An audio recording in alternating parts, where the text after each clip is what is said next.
Hello, everybody! Today we are doing a Christmas special. Woo! So Feels so surreal, like having you here. Like usually I'll see you on the screen, but now I just turn and look at you. You're just in the flesh. Woo! Merry Christmas, everybody! Welcome to housekeeping. And I think today will be an extra long one to make up for next week. Yes, it will be a 2-part special. All right, Yeah! let's go. I really don't feel good. We're getting a Is anyone here? What did you find? You are listening to Supernatural Confessions. Hello, welcome back. This is housekeeping on the eve of Christmas 2024. So you can see we are. In the festive mood. Mine got bell, no? Can you hear? I also have. But then mine cannot hear. Okay, so someone was telling me that in a certain culture, that telling ghost stories on Christmas Eve is actually encouraged. Oh, why? I can't remember who told me that. It's basically a tradition that Okay. every Christmas, on the eve of Christmas, you share ghost stories. So maybe that's where the whole Nightmare Before Christmas or that Christmas Carol story start coming about. The only tradition I'm gonna do this year is eating the 12 grapes under the table. So if you're confused about what's this 12 grapes about, check out last week's housekeeping. At the very end of the show, as we ended off, we talked about the 12 grapes. That was actually a culture from Spain or Mexico, some somewhere Spanish there. thing, Yeah. So in line with world news about what's paranormal going on around the world, we got stuff from Taiwan, China, yeah, Singapore, Australia. many countries, everywhere. Today's one is jam-packed, full of there's so much topic. And it's so heavy for each of the topic. I'm just like, oh my god, this one gonna be a Christmas feast. Christmas feast, Yeah. Okay, I'm not sure how to run this, but let's go with the first one that we have. Let's start off with a meme, shall we? Yes. Every night I see you, I feel you, I see you. That is how I see dead people. See dead people too. I mean, now that you think about it, right, the whole lyrics to this entire song is really about every night I see you, I feel you. Sounds quite eerie for someone with a third eye. It sounds very creepy also. It's like, you may be a single woman staying at home alone. Every night I see you. Who are you? Who's that? I say, creep factor 10 upon 10. Okay, so next one we go to, this one is a shaman. So we seldom talk about our very close neighbor, the Korean shaman, right? So Korean shaman, they also, they have their own practices, they have their own stuff. Every countries do it a little bit different, right? Even though they might be the same, maybe Buddhist side and stuff like that. So the Korean shaman, they do have some certain types of practice, and usually what you see in the movies, I believe they're not too far off from the actual practice itself. Remember there's this very popular Korean horror movie that came out last year or a few years ago. Yeah, I wanted Exhuma. to watch it. Didn't have the chance to watch it. That one is really, really scary and really creepy. So I think that talks a lot more about the Korean shaman If I'm part. not wrong, Exhuma was also, the director of Exhuma was also the director for Medium. Is that the one? I I'm might not have sure. gotten I'm it not wrong. too sure. But I remember Medium and Exhuma were both of the Asian horror movie that was considered really, really popular in recent years. Yeah. It's not often people like us get spooked out by horror movies because we're so acclimatized. Like every horror movie come out, it's almost like a responsibility. We got to watch it. We got to review it. So it takes a lot for a horror movie to linger in our psyche. So I also watch, you know how they always have, I don't know whether it's a marketing gimmick or what, but it's really spooked me out where it's like, they say the person who act as a shaman, then he really like, could like have a lot of like weird like things encounter happening to him when he was filming the set. Because the chanting was real, apparently. Okay, so that's why they like invited the spirits in a sense. Yeah, so they have a actual shaman there to guide them on how to do the chanting, the rituals, and it was all real. And of course, if you use a real chant, a real Some ritual, some kind of energy is gonna come out of it. yeah. Okay, so let's watch this Korean shaman. I've not watched this yet, so we're gonna watch it together. Okay. 본 것도 있지만 내가 경험을 한 거야. 기도를 갔는데 할머니가 하는 소리가 있었어.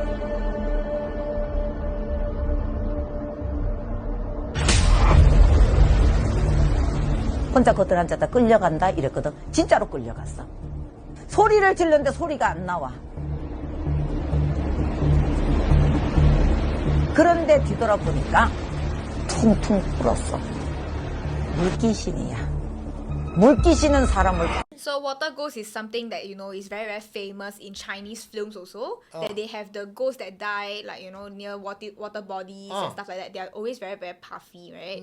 So this shaman is sharing what she said is the water ghost experience she had when she is practicing, right? So one real encounter that she remembers is that these water ghosts have very strong urge of like grudge, of like hatred. It's like, that shouldn't be me, it should be someone else. So the very like real thing that they always have is that they want to find like a replacement so that they can go and reincarnate instead, right?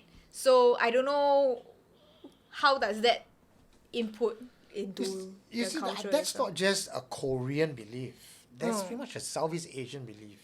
Chinese believe in it, the Malays believe in it, okay, mostly the Chinese believe in it, that when someone, there's two ways to die that will cause a spirit to be stuck in the water. One is by drowning, the other is by suicide. So if suicide by drowning, you're doubly fucked, and your spirit just lingers in the water and you cannot escape. Okay. So the only way you can move on, this is the Chinese belief at least, is to get a find replacement. replacement. So you find someone to drown and take your place, and then you can move on. Okay. So something about the water, I guess, is like a trapping medium between the dead and the living. Yeah. So what is it about the water that really traps spirit, right? So I'm just thinking out loud. Water seems to be the very like a in in element, thing. not Okay. in element, right? So when this body of water traps spirit, it's almost like a suction, like a conduit. Okay. And water is also used to transmit spiritual attacks to someone else. There's a particular confession. I think I mentioned this on one of the last few episodes of Friday Night Live, where a group of spiritual masters went to Sembawang Beach and fought a group of spiritual masters in Indonesia, and they used the sea to send their spells because that's the fastest way or the easiest way. So it's like Zoom call lah, but It's through like sea. express spiritual my express all through the God. sea. And so Interesting. with regards to sea, there's also other belief that if a spirit follows you from one country and you cross over the ocean, they cannot go through. There's like a Kena natural block. boundary. Yeah. So all these are law lah. I mean, I don't know which culture is more right than the others, but it's pretty interesting with regards to the sea. There's this whole myth and fear of the ocean. Fear the water, any spirit. water bodies, right? Because I maybe I'm just thinking out loud. There might be some science behind it also. Because you know how they say like water hold emotions. So maybe that's the thing. Like if you die, it's something that's very tragic. It's a big event, and a lot of emotions is being put there.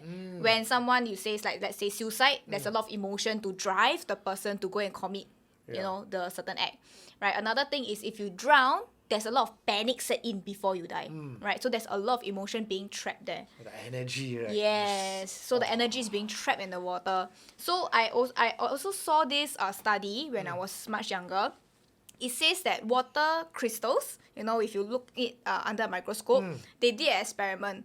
One of the experiment, like this bottle of water, they scold the bottle every day. And then the other bottle, they give it encouragement every day. Yeah. And then it's the water crystals, Yes. it forms differently. Uh-huh. So in a sense, it does actually, what's that called? Holds emotions, Yes, yes.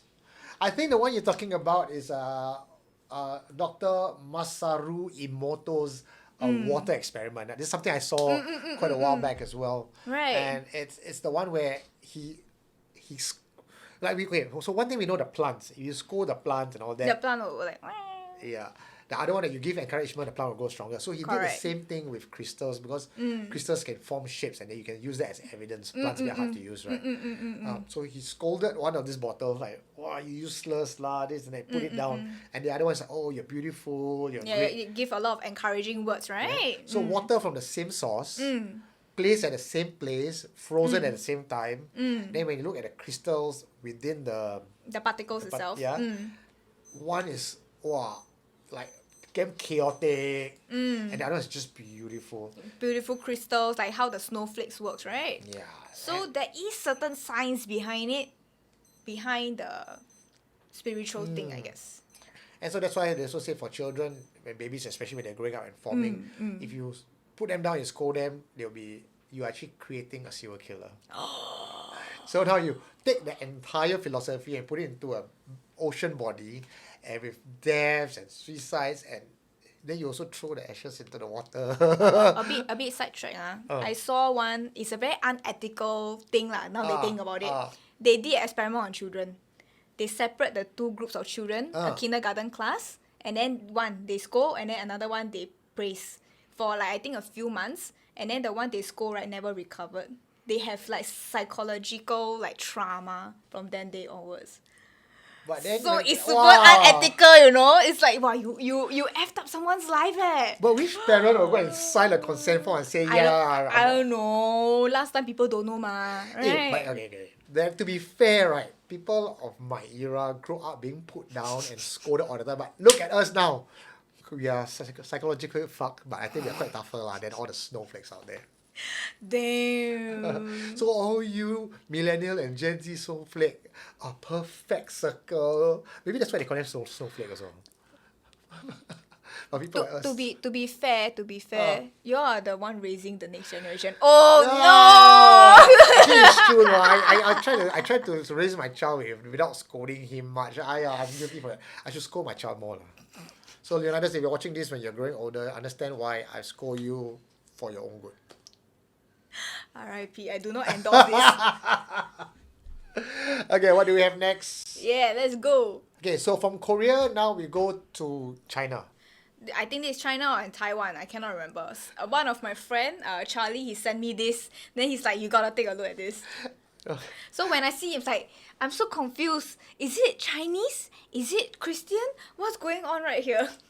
So Christmas is the time for Christians to celebrate Yes. the birth of Christ. Even though we Yes. know that's not when Christ was born, but it's okay, take over our pagan holidays, call it Christmas for Christians. But in this particular instance, it seems that a very innovative and enterprising temple have taken over Christmas. Watch. 哇，圣诞快乐！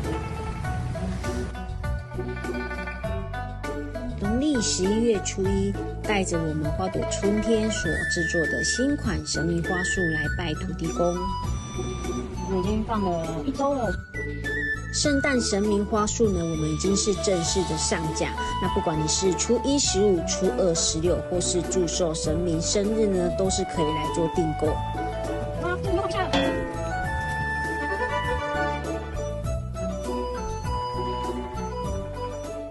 Play this for us, please.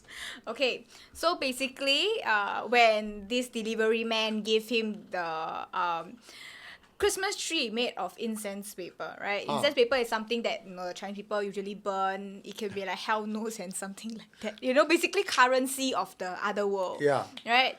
And then they made it into a Christmas tree after praying for, certain period. They burn on auspicious Chinese dates, to burn to, their gods or their ancestors for them to celebrate Christmas in a sense. Interesting. Wow, innovative, yeah. I bet sure this show costs some money. Like I know people will believe in it and they will. Okay, to be fair, it's actually quite cute lah. Right, it's like the coming of two cultures together. So you see, is it Christmas? Is it like Chinese? So, dead ancestors also want to celebrate Christmas, ma. Yeah, nowadays people hip already. Then after you must burn presents after that. Oh. What do you think? Well, I think the Chinese are definitely very innovative and they know how to make money lah. Let's put it that way lah. Whether this work or not, but people are superstitious, it is going to sell. Okay. But you think of it. If you are, like someone like, in the afterlife already, suddenly you receive free money, you care what occasion, man? Don't care, I take free Yeah, money, just take lah. Even if it's in the Christmas tree, even like, you have some devoted Buddhists. Wow. Take lah. Never mind. Never say no Nowadays the to money children, one. nowadays the children, never mind lah. 现在的年轻人不用管了 never mind. You just take the money. Okay, from China/Taiwan. Oh, this is going to sound offensive, but China and Taiwan got difference, man. Anyway, so moving on. Kena cancel. So Later you kena cancel. But the Chinese government will, yes, 讲是对的. Taiwan, probably I cannot go Taiwan anymore. Sure cannot. Anyway, so from Taiwan, we move over to Australia, mate. Alright, we already have. So this one is given to me by, it's actually quite interesting. When I read it, I was thinking, actually, nothing scary, what? Really, man? Okay, we read first. Okay. Then we comment. Okay. Archaeologists complete largest mass exhumation in Australian history. Okay, let me try to do this in Australian accent. Archaeologists complete largest mass exhumation in Australian history from old cemetery under the Hutchins School. I can't tell whether I'm British or Australian now. Close enough. Bodies buried under school. In short, during the building works at the Hutchins Schools in Hobart in March 2024, bones were found and construction halted, leading to the ultimate discovery of almost 2,000 bodies that were believed to have been moved from the old graveyard over which the school was located. An archaeological team undertook what is believed to be the largest mass exhumation in Australian history, digging up the bodies and attempting to identify them, hampered by appalling burial practices and poor record keeping. What's next? The team have revealed how they solved the giant puzzle and have released publicly the names of the people they have managed to identify from the graves. Rob McEvan clearly remembers the day they found the bodies at the construction site. The Hutchins School principal is pointing to his school's master plan to an area that was set for redevelopment in March. Discovery will kickstart 9 months of meticulous excavation and identification as archaeologists tried to piece together who lay beneath the surface. At final count, 1,973 people's remains have been exhumed from the Hutchins School's old hockey field in what is believed to be the largest single exhumation project in Australia. How could this possibly happen, and what do you do when you find hundreds of bodies without headstone? So the conclusion is, last time they don't have proper documentation. What is it to, moving on? Do you die with tags? Engrave the bones? What are you gonna do? I kind of wonder if Australia have the same kind of culture as we do, where if a place has a burial ground, then there's going to be a haunting story from that. I wonder if the Hutchins School, any of you audience or know anyone from the Hutchins Schools can tell us a story. But generally schools are already quite haunted. Yeah, but this is Australia, ma. With I think people all over the world believe in ghosts. So when the beliefs are there, right, that tend to be, I saw a floating head. I saw a woman's dead body flying. I was playing the rugby, running across the field. Was it rugby or hockey? Hockey. Hockey, right? Then you see, how come got an extra player running across the field? Or suddenly you feel like a British old woman. Who knows? 1,900 bodies found under the school. So make me wonder, was there some big war or something? Why is there so much body in one place? Could be just a mass cemetery. I mean, you think about it, right? Our own Bukit Brown, they didn't even exhume the whole Bukit Brown. They didn't exhume a portion of Bukit Brown. And there was only about 7,000 bodies there. Really? To build the highway. Oh Oh my god. Yeah, so 1,900 isn't exactly a lot. Now I give you a case in point, right? There's a entire field in Singapore that has been poorly recorded, Okay. and exhumation was not even done. Okay. And it used to be a Christian cemetery. People don't remember that. Today, that plot of land is where you go and have dance parties, you do yoga on the grass patch, you even have picnics and go and have your kissy moment on that very grass patch. People don't remember that beneath that beautifully manicured lawn are about 600 bodies. Never exhumed. Never exhumed. You know where? Don't know. I give you a clue. It's in town. It's in town. It's on a hill. It's in a hill. Ah. I need to go and Google dating spots now. And back then, when late Lee Kuan Yew was still Prime Minister, I believe, and this was coming from someone who was working in, I believe, the Heritage Board or the Arts Council. He said that there was a standing order that there should not be any disrespectful parties or events to be held on that lawn. Oh my god. Then they're doing all the dating stuff now there. And now also got the music festival and all that on weekends. It will be on the same lawn. Let me get same lawn. I don't think I go dating enough. 我不知道. Or maybe one day you should come for my tour lah. There's a tour I run to this particular location. When it was a cemetery for about 50 years. 50 years, okay. Okay, give and take. And 50 years later, the whole field was full. There was no more space. So when you look at the old photographs, the tombstones and headstones were all very haphazard. And for about 100 years, it was not in use. So it was just left as a cemetery, it was not in use. But because it was on a hill, there's movement of soil and everything, right? So by the time Singapore hit independence and they wanted to do something with the land, and they started to sort of dig out the bodies, Oops. they found that the body A and tombstone is not the same. Tak match. Tak match. And being 100 years already, right? Yes. You can't find a next of kin. So Whether you also don't know whether that is like your great-grandmother or who, who is going to claim. yeah. So in the end, what happened to the So bodies? in the end, they just removed the headstones. They placed it on the wall of the cemetery. And some of them went to the Armenian church. Okay. But more or less, the 600 bodies in the grave were left as it is. So at the end of the day, if suddenly you have one third party sitting with you, or somebody, playing with your hair, but then after your boyfriend go already, that's it lah. It's like, ooh, sweetheart. Ooh, I didn't know you were so good in this move. Then the boyfriend like, oh, some more move. It's like, stop touching me. It's not me. It's not me. It's not me. Yeah. So enough clues has been given. And the thing is, younger generation do not remember that part of history. Okay. So when I ask the younger generation, is there any ghost stories from this place? Don't have. 我不知道. Don't have. But we ask the older folks who remember the ghost stories of that place. They know. They know. So now the question is, do ghost stories exist only because people Heard about it. Yeah. Like if I didn't tell you this place is haunted, and you don't have the third eye, like let's assume somebody walked in and there's no third eye. But then again, maybe the dead might be disguising as the living. Then they don't know.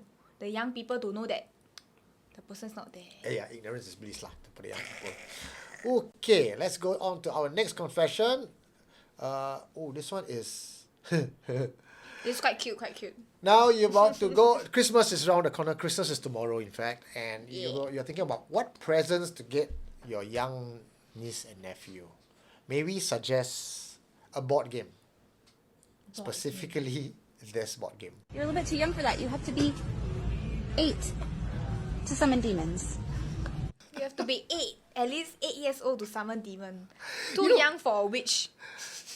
We talk about this Oujia board being very scary. Do you play Oujia board? I don't dare because my it has been ingrained in me that I should not touch anything supernatural and it will harm me. So after that, this is basically what I do now lah. Go internet, find a big ghost story, then I get the kick of it. I curious, but then I also so scared.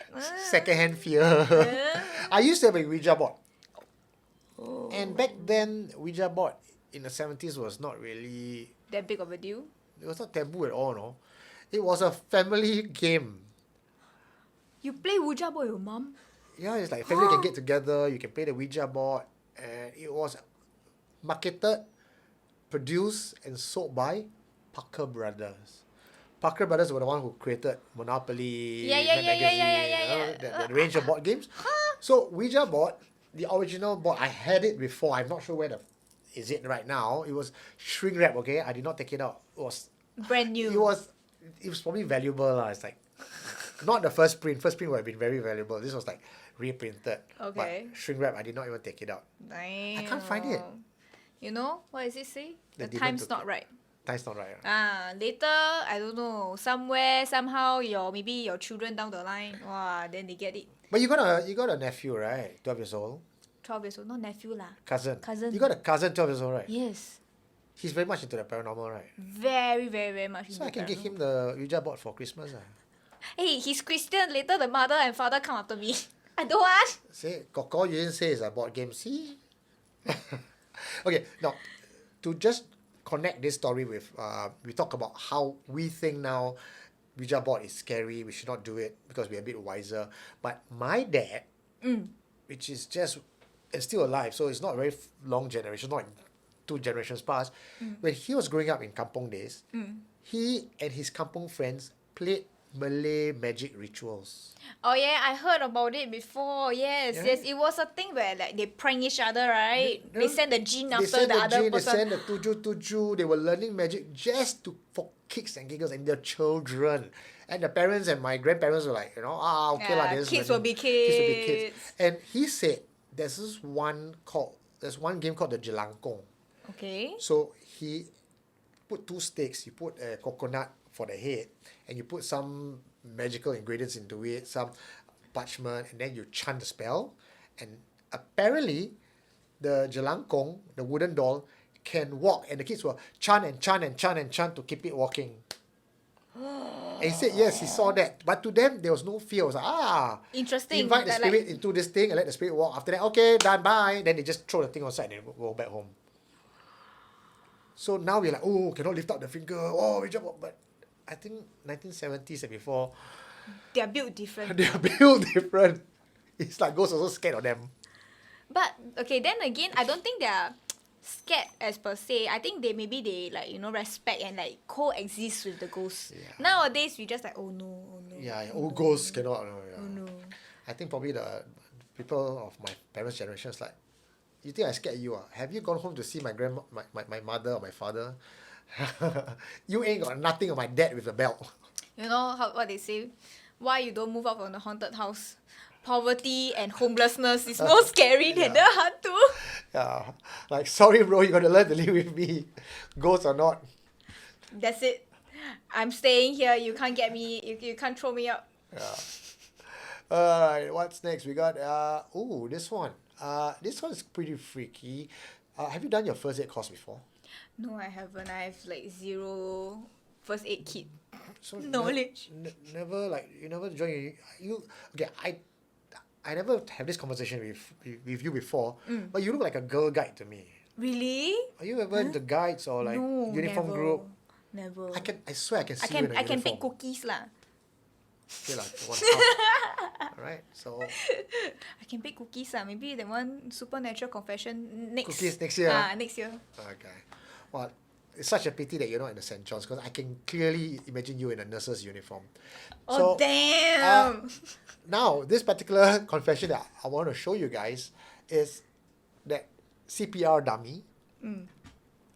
It's got to come from somebody, right? It's probably modeled after somebody. Modeled after somebody, Yeah. So what if? So the CPR dummy's face template is based on a dead 16-year-old girl's face. Her body was pulled from the River Seine in the 1880s, and her cause of death and identity was never discovered.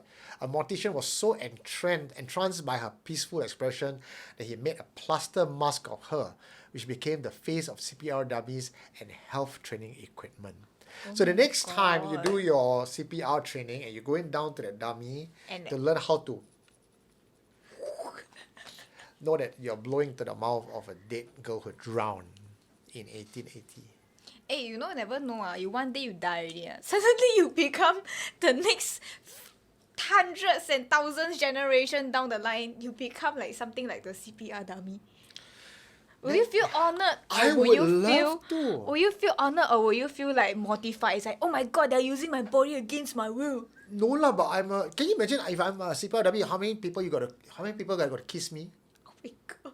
I don't. Okay, if I die, What if Yeah. the person are not attractive? You know, like super bio. I mean, I'm dead already. Why do I care, right? But my point is, I would be that thing that people will have to look and okay. I want to be this guy. There is this. Let me go Google this very quickly. Okay. There's a tomb. But basically, to feel offended or to feel honored, that's the question. So maybe some of our viewers, you can write that down. Will you be offended if someone use your body against your will? You know, much after your death already, you can't do anything about it. And then maybe your family's too poor to sue them. Then what are you gonna do, right? You have no choice. Will you feel honored, or will you feel like, hey, you know, that's not right? Okay, I'm going to show you something. Okay. Okay.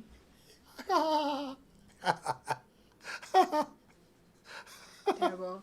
The laughter scares me. What are you gonna do? I deleted it. I cannot show you now. But okay, I'm going to read out to you. Okay. And let me just copy this picture out. So basically, this is a person. So we're talking about when we die, right? Yes. When I die, I want to be like this guy, Victor Noir. Okay, so Victor Noir is a fertility symbol, and his penis has been rubbed shiny. So everyone who goes to the tomb to pay their respects to Victor Noir Yes. will rub his penis because Okay. people believe that it would give you good sex life. But who was the pervert? You know, say I should go and rub this dead man's penis. So Belinda, you are younger than me. Chances are I would go first before you, huh? Let's put it that way, okay? Oh my god. And also, women live longer than men because you guys irritate the hell out of us. We die first. So now, you need to promise me something.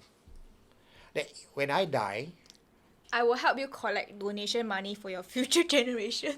you have to spread the news that when anyone who comes to my shrine and rub my cock will have lucky sex life. I make no promises. If it happens, I will maybe. Somebody else have to start the rumor first. I will just maybe. Okay, so Supernatural Confessions viewers, you have a responsibility, okay? The 110,000 of you who are my subscribers on YouTube, that will be the rumor you have to spread. I think maybe it might. I Huh. think maybe it might. You know, my grandmother. My grandmother who we had a very emotional parting. You know, the whole scene that I did a confession about. So when she was staying by herself all her life because she's a single mom and all these things, you know, when the children grew up, they have their own house and everything. So she had been living in Woodlands for the longest time. Okay, then she moved to my parents' house, which is in Yishun.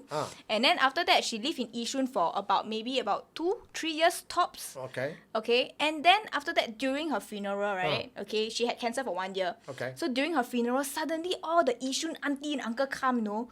She become like some sort of symbol in the afterlife, you know, for all her friends.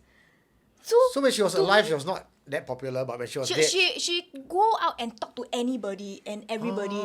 So I think there might be a chance in your afterlife, your funeral lah, right? It will be this big parade.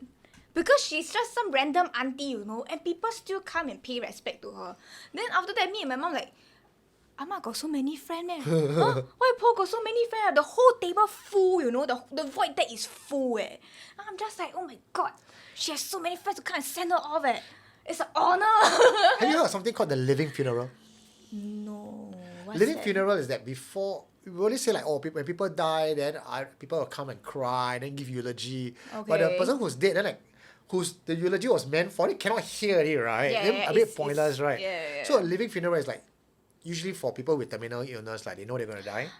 So they would hold a funeral before they go. Okay. So people can come, celebrate, and they're still alive to enjoy those moments Okay.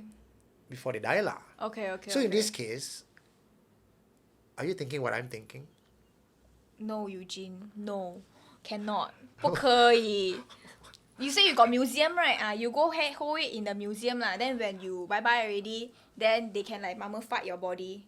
Yeah, then I'll be hiding one side, seeing the eulogy, seeing all that thing happening, seeing people rub my statue's cock, right? But I'm still alive to enjoy it, what?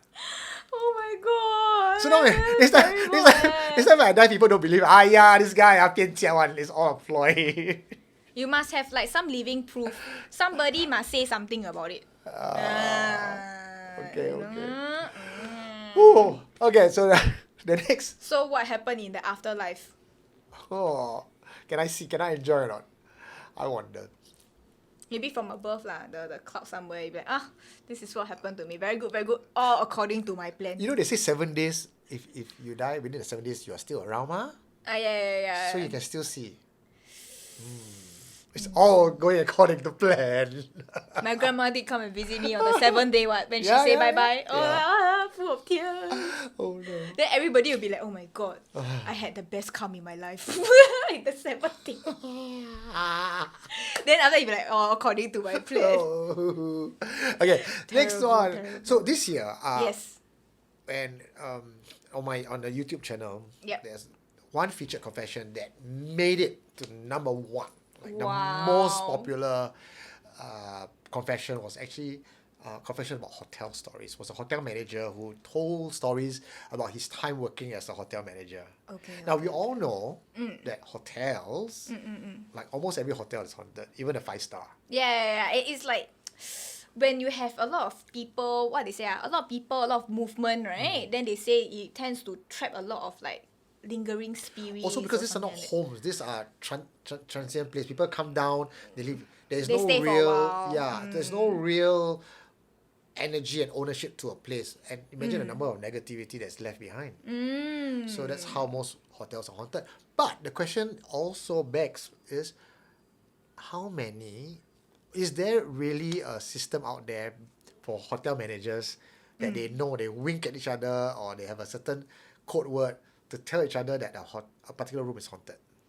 Maybe the new staff they send to the room, say, hey, the room got ghosts. It's like, first time. First Never time. Never mind, young boy, you will know. You think this room haunted? But you wait until you see the other room. So check out this video clip. I think it's by, I'm not sure who it was, but later on the name will be there. Okay. It's about someone who's working at Banyan Tree, probably the owner of Banyan Tree, shares behind the scenes how their staff handle haunted rooms. Watch. Hotels. In a lot of hotels, not necessarily ours. Okay, yeah, go on. In a lot of hotels, there's a white envelope, unmarked, that a general manager will pass to the next general manager. Okay. And it just contains a few numbers. And these are room numbers. Ooh. And these are room numbers so that if any guest tells you that they want to move out of that room, you do not question why.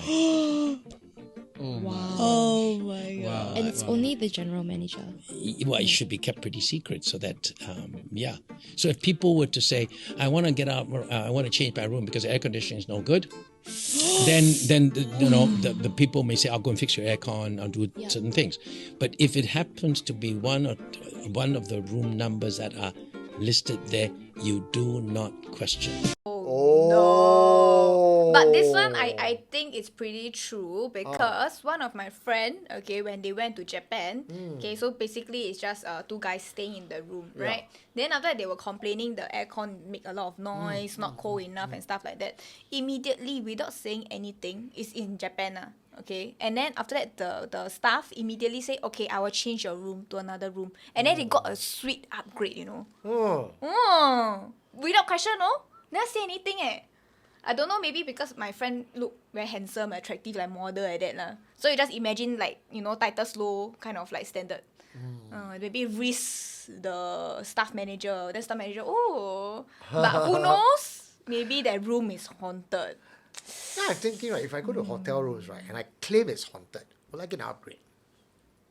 Later they say, Eugene, don't bluff me lah. I know if you haunted, you first thing take out your camera. And like I googled you before you came. Yeah, but I just thinking like how it seems like this whole no question, no ask. You tell me your room is haunted, we like what he said, right? Yeah, No ask just give questions, it, just give it to you. I just wonder how much you can push this loophole.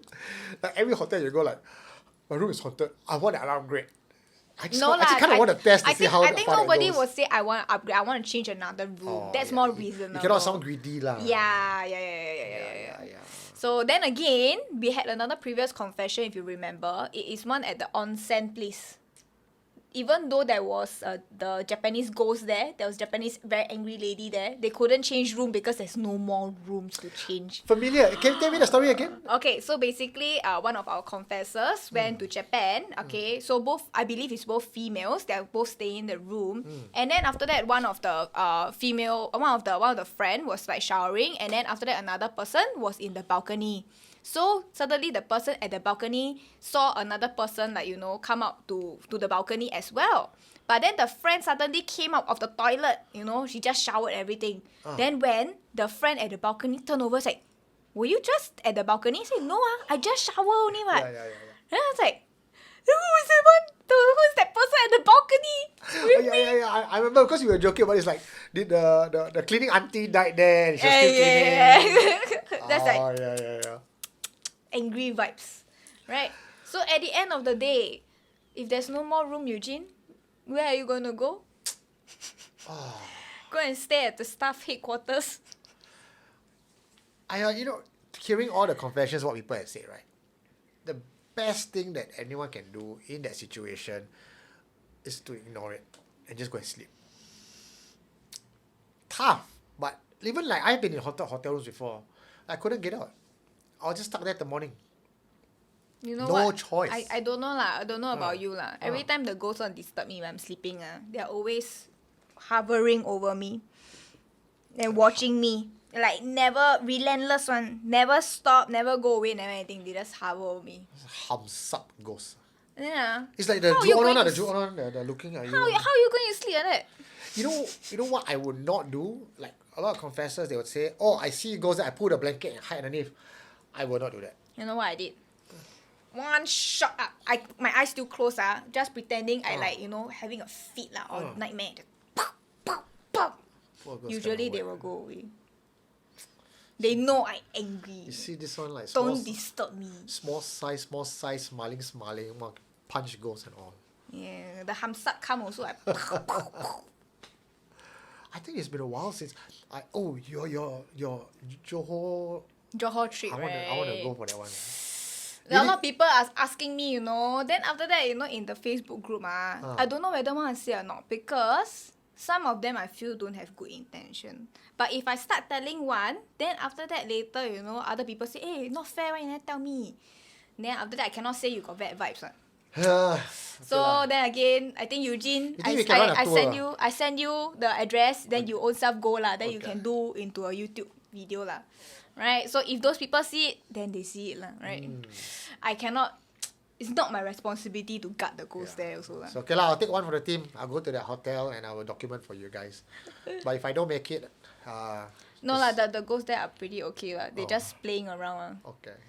They're just waiting for the afterlife to... this guy is here! Celebrate! Yeah. It's like, I heard about my cousin in Singapore got featured the other day. Oh, What's it's up, Titus! my homies? Okay, so you guys listening in, hotel stories, please send it in to us. This is, I know, the traveling season, so I'm sure you guys are going for your overseas trip. Or maybe overseas comeback already. No, don't selfish, okay? Share your stories with us.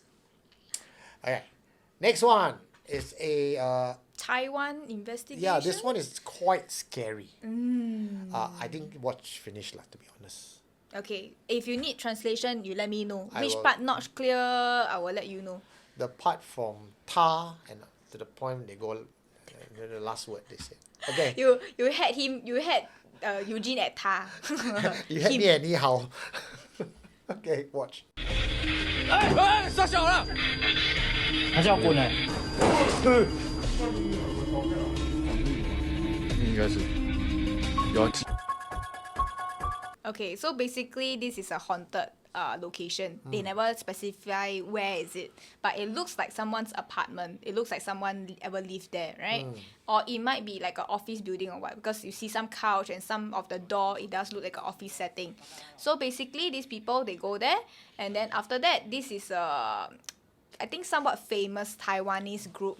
So they go around and then they visit. Then you will see like urns and all these things. So it looks like the place was suddenly abandoned. Okay. Right? Because usually, pictures like that and like, statues, they don't usually just leave it there, right? Some of the valuables people will take, like your ancestor tomb, you're not supposed to leave it there, right? Okay? So basically, this place is very, very haunted. You can go and find a real video. And then this footage right here, when the Akong was like, falling down, they were trying to communicate with the Akong with like the EVP device, the Yes. spirit box, yeah. So he say, he asked the Akong, for permission for something, and then after that immediately, right, it says ask him to leave the place, Oh. chase him out, and then the picture fell.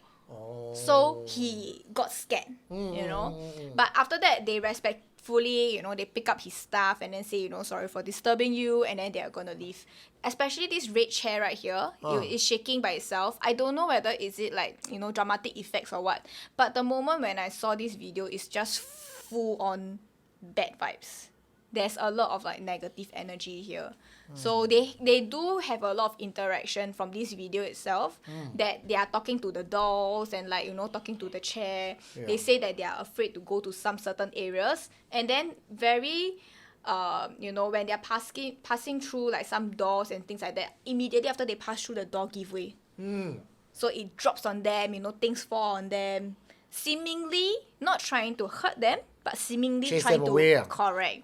So maybe a lot of the time, maybe they don't want people to, intrude on their space, right? Yeah. Can you imagine suddenly you are at like your own house and then some people just come in and then just do whatever they want? Oh, I tell you honestly, when I'm a ghost, if some paranormal group come in and then do this, right, I'll fuck them up.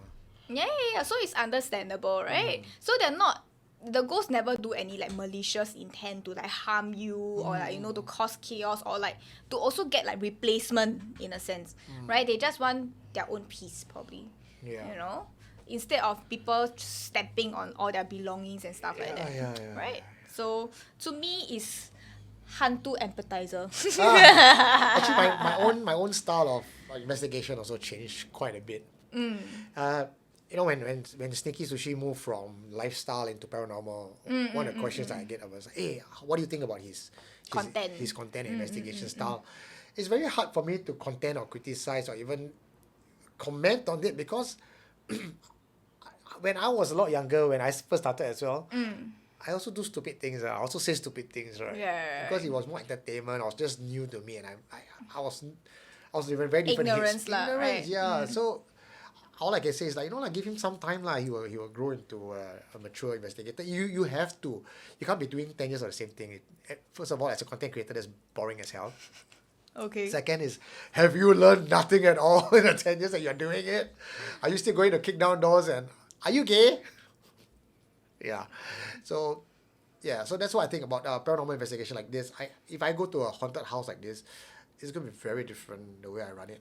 But then again, I may not even get any Footage. like the latest one that that was just released a few days ago from Our Grandfather Story. I went with Wendy, the host. I went to Changi and I did a bit of investigation with her. I set them in isolation. They had evidence. They had action. Then they call me and I run to the spot. The minute I arrived, nothing. But You can see from the camera, light was blinking. I walk into frame, light goes off. Oh. So it's like they don't talk to me anymore. Okay. In a sense, I think my takeaway for you is probably because I have a lot of like sifu interaction and stuff like that, right? I always ask them, they always come up and tell me that they're very sad about something. They're very sad that they no longer can go like ghost hunting and ghost spotting because the moment they enter the space, same thing like you, they're all gone because they are protected. Oh, siao. So the ghost scared you. career as an investigator has ended for me. Yeah, now it's for you to enter your meditation aura. Oh. Alright, let's check out the next one that we have for you. This one is sent to me by Cheryl. It's quite sweet lah. Quite sweet. Okay, watch. We were at a street fair and a woman was holding this lost dog in her arms. We had just bought a house and we were so happy and we thought we can help with that dog. So we took the dog home and we named him Spot. We had 3 kids and they grew up with Spot. He was the greatest dog. He was so much fun. Here comes Spotty. And he was just part of the fabric of our everyday life. Spot, and how old are you now? And when he passed away, we buried him on the hill behind the house. And there he was.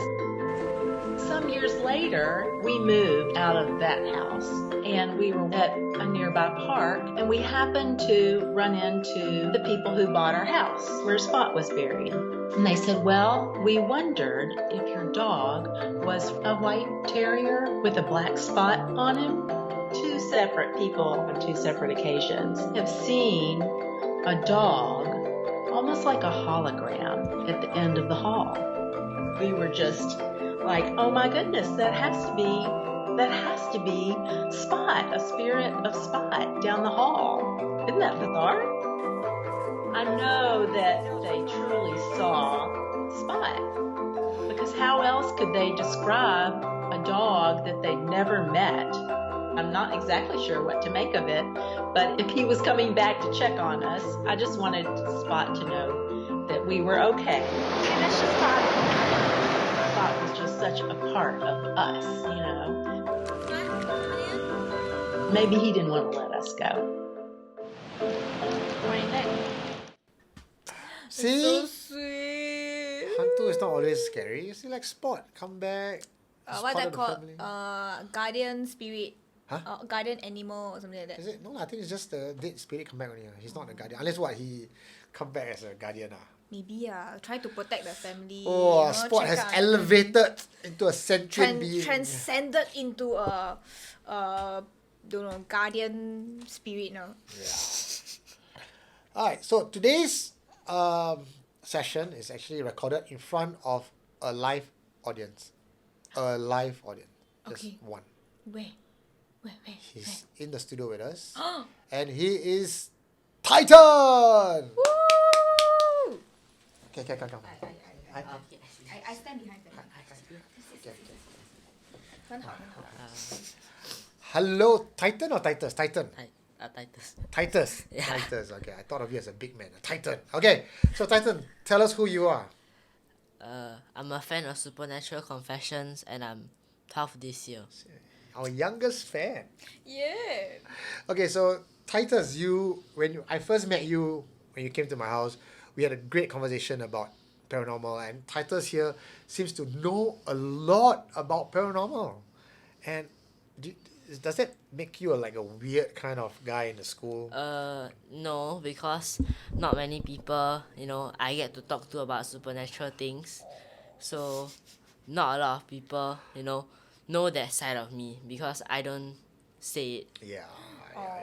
Because we're kind of ridiculed, right? You go to school, you tell people, I can see ghosts. People think I siao. That's true. And you just send it to supernaturalconfessions.com. That's where all the xiao langs come together. Next time I go to the mic, then I say subscribe to Supernatural Confessions. Well done, sir.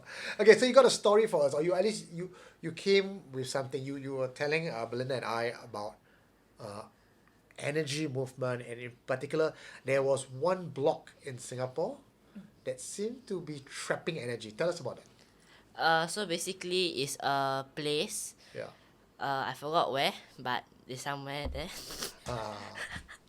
Taman Jurong, right? Yeah. So what is the name called? It's called the Diamond Shaped HDB, and then it says there that there was a lot of suicide there, and then it started off with 2 kids that jumped off mysteriously, I think. And then after that, there was a lot of other people who jumped off mysteriously, and then what is said and believed, there's also a pregnant woman that jumped off of that building, and then there was a very sharp bamboo spike that pierced through her body, which also killed the baby. How do you get all this information? I heard it somewhere. I forgot where. Because I watch a lot of things. A cop fan. Woo! Yeah, and then the rumors behind it is basically because it's a diamond shape, and then everything is enclosed. Then I guess since the two kids jumped off first, then I guess there are maybe dark energy trapped there, and then after that affected other people, which other people also mysteriously jumped off lah. So I think that's the reason why. So like they call out to other spirits. So when a bit like some places in Singapore, one of the well-known reservoir or a bird watch tower that seem to have a certain reputation for calling the souls of others to join them. Well, let's take a read. Well, you know what, Titus, why don't you read this for us? This article here. Okay, so it says that famously dubbed the diamond-shaped HDB in Singapore, these 4 blocks at 63 and 60 to 66 Yang Kwang Road, Singapore, postal code 611063. You guys can go there, and then if you meet a spirit, go tell Eugene. Yeah. And then so basically it was developed or made, built during the 1970s, and then it was about 21 stories. They say in Hokkien height, in Hokkien for a height. Yeah. And then after that, there was a person named Mr. Philip Chu. Then he was like 82, right? 82 there. You cannot read that one, too small. You read this one. Yeah. I think even harder for you to read. I mine lag because I never read this one. Okay, no worries. Yeah. This one is not an oral exam, don't worry. So this diamond HDB block is still standing, and it's actually a unique architecture that you cannot find anymore. And I know my friends from Hidden Heritage, Stanley and Amanda, has actually conducted tours there, and they have come across like these old shops. You can see this picture, old hairdresser, old shops, and they spoke to the people there, and it was true that there had been many deaths, and because of the shape of the block, when someone jumped down, all the neighbors can literally look out to the balcony and see who's on the ground. Maybe that's why there's a lot of energy, because everybody's feeling fear, which contributes to the energy that builds up. So there is always the two sides of the coin, right? One is it has a draw where like attract likes, and one suicide attracts other suicide, or it could also be because other people were inspired. Like if I'm going to jump down there, I'm going to get attention. So maybe in life I'm depressed, I got no one giving me attention. I go to the diamond block to get my attention. So this was actually the closest thing to a mall in 1970s. Right? Don't forget, this was a very old time. Like when were you born, Titus? 2012. See, you were born in 20. Oh my god. Yeah. 2012 when the world ended. Yeah, because you take 12, then you minus 20. Yeah, it's true. I kind of forget how long 12 years is. Yeah, so do you have any ghost stories from us? Something that you have experienced in life before? Not really. Oh, that's good. Lucky you. I mean, I also want to have the third eye lah. Why would you want to have the third eye? I should get a Oujia Board for him lah. That's why I say give it to me, man. Then your mother is going to come and you are not allowed to watch these supernatural confessions anymore. This this uncle, give you all this Oujia Board. It's okay lah, just watch lah. So I think I want to have a third eye because, there's two sides of the coin to it. Some people say it's too scary to have it, very scared. They don't want to have it, and then, maybe once I have it, I'll say I don't want it. I also don't know. Because the grass is always greener on the other side, right? Yeah. As the god will probably say, fickle-minded human. I think there was one case where someone wanted to see spirits, and the minute he had his third eye open, or he started regretting it. Yeah, but I think a lot of people, they say they want a third eye, but once they get it, then usually, most likely, they'll go insane. Yeah. Because they are not used to seeing all those spirits and all those entities. And then since the spirits also know that you can see them, then they will come to you for help. Then every single time you want to sleep, kacau you. So I also need to learn from my cousin to fight them, punch them. Punch them. Yeah, punch them. 1 minute she goes, I'm a Hantu sympathizer. Next minute I punch them. Okay. Maybe before you go, I might have something for you to protect yourself a little bit. I'm not sure. I got something. Don't worry, no ghosts want to attack me. No ghosts want to attack you. Okay, so next time I also cannot see them. Next time you got chance, you follow me. You go investigation, and I need to hand off the mantle to you someday. The baton. Yeah. The torch. The Olympic 12 years torch. old now. Well, just imagine, 10 years when I retire already, you'll be just nice, prime to take on. Together with your son. Yeah. Together. Woo! My son's outside watching. My son's outside watching Ghost Show. Yeah, it's a ghost show. It's a ghost cartoon. So your son also reaching there soon already lah. Yeah. All right, Titus. Thank you very much. And Eugene. you notice, see he got a hat here also. No? Very sporting. All right, Titus. Thank you. I'll see you again. Maybe. Thank you. Okay, I'm back. Oh, you got leather skirt. You never show people the leather skirt. Yes. Yes, Cannot lah. Later people got king and this one need to pay one, no? See? Just a bit. Ooh. Wow. Can lah, okay. The rest y'all know where to go lah, huh? I also want to show mine. This one later get demonetized or not? Later get demonetized. Hey, I like this pair of not boxers. This is my birds, but people see from far, they say it's a boxers. Does it look like boxers? Yeah. Terrible. This one in the Christmas festival would. Look like wrapping paper. See, I try my best to be Christmassy for you all. Okay, now we come to confessions time. And we got a couple of confessions, so I think this part of the video might be in part 2. Oh yeah. So when's the part 2, Eugene? Shall we do it tomorrow? Like on Christmas Day? Then we cut lah. Alright guys, we'll be back tomorrow for the confessions part of this housekeeping. We've got 1, 2, 3, 4, about 5 lah. I think that's going to last about 1 hour. Alright, I can't find my... Okay, and that's all we have for housekeeping today on Christmas Eve. We'll see you guys back tomorrow on Christmas Day with confessions galore. I'll see you guys. Bye-bye. Merry Christmas! What did you find? You are listening to Supernatural Confessions.